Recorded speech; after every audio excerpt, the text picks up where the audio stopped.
बना रही हूँ आज बची हुई रोटी से पोहे। आज की रेसिपी आपको बहुत ही पसंद आने वाली है, तो मेरी वीडियो को आप एंड तक जरूर देखें। और अगर आप मेरी वीडियो को पहली बार देख रहे हैं तो प्लीज़ इसे सब्सक्राइब करें, और अगर आपने सब्सक्राइब कर रखा है तो आपका बहुत बहुत धन्यवाद। तो चलिए रेसिपी शुरू करते हैं पोहे बनाने की। ये मैंने 3 रोटी ली है, रात की बची हुई है। पराठा रोटी आप कुछ भी ले सकते हैं। इसे हम मिक्सिंग के जार में डालेंगे ऐसे तोड़ के, और इसको हम ग्राइंड करेंगे। और इसका एकदम बारीक हमें इसे नहीं पीसना है, थोड़ा दरदरा करके पीसेंगे, ताकि हम जैसे पोहा रहता है उस हिसाब से हमें इसे पीसना है।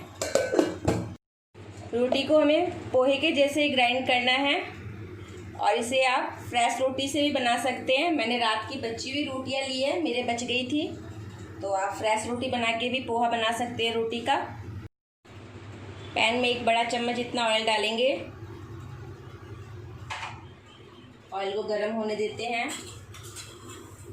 इसमें काली सरसों, पोहे में काली सरसों का ही तड़का लगता है, तो इसमें काली सरसों ही डालिएगा, जीरा मत डालिए।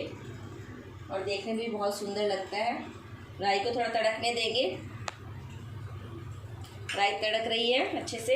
अब इसमें मैं ये 1 बारीक कटी हुई हरी मिर्च और 1 छोटा सा अदरक का टुकड़ा बारीक कटा हुआ डाल रही हूँ।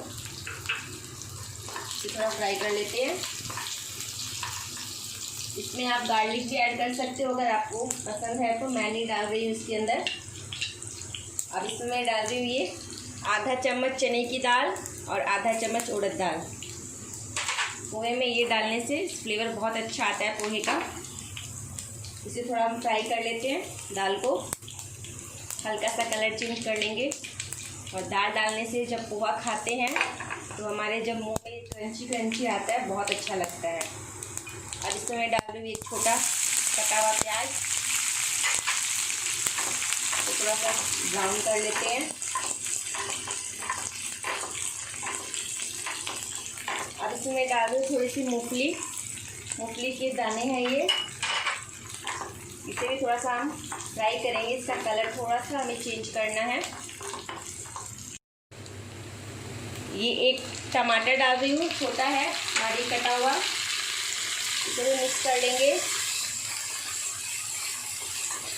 अब इसमें मसाले ऐड करेंगे हम थोड़े स्पाइसी बनाने के लिए। तो ये आधा चम्मच लाल मिर्च पाउडर, कश्मीरी लाल मिर्च है, बिल्कुल भी तीखी नहीं है, कलर बहुत सुंदर आता है। आधी चम्मच से थोड़ा कम हल्दी पाउडर, आधी चम्मच नमक।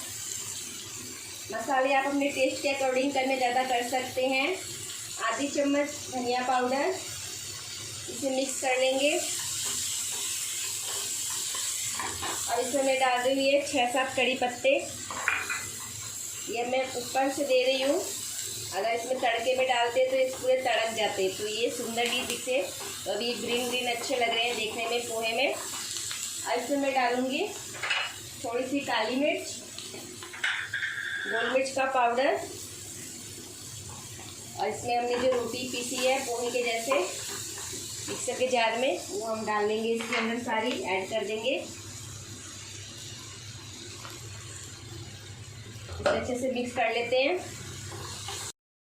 ये पोहे को अच्छे से मैंने मसालों में मिक्स कर दिया है। अब इसमें हम डालेंगे थोड़ा सा नींबू का रस। ये ऑप्शनल है, आप चाहो तो स्किप कर सकते हो। और चटपटा खाते हैं तो आप थोड़ा चाट मसाला या अमचूर पाउडर भी डाल सकते हैं। तो इसे हम 1 मिनट के लिए बस थोड़ा सा कुक करेंगे। अब इसमें मैं डाल रही हूँ बारीक कटा हुआ हरा धनिया। ये हमारे एकदम खिले खिले पोहे बने हैं, बिल्कुल ऐसे लग ही नहीं रहा कि रोटी के पोहे बनाए हैं हमने। तो इसे हम प्लेट में निकाल रहे हैं। गैस बंद कर देते हैं। कलर बहुत सुंदर आया है पोहो का। आप इसे घर पे ज़रूर ट्राई करिए बना के, बच्चों को बहुत पसंद आएंगे, बड़ों को भी बहुत पसंद आएंगे। रोटी के पोहे बनकर तैयार है, इसे आप जरूर घर पे ट्राई करिएगा। और मेरी इस वीडियो को फैमिली और फ्रेंड्स के साथ ज़रूर शेयर करें, लाइक करें, कमेंट्स करें। मिलती हूँ मैं आपको नई रेसिपी के साथ। धन्यवाद।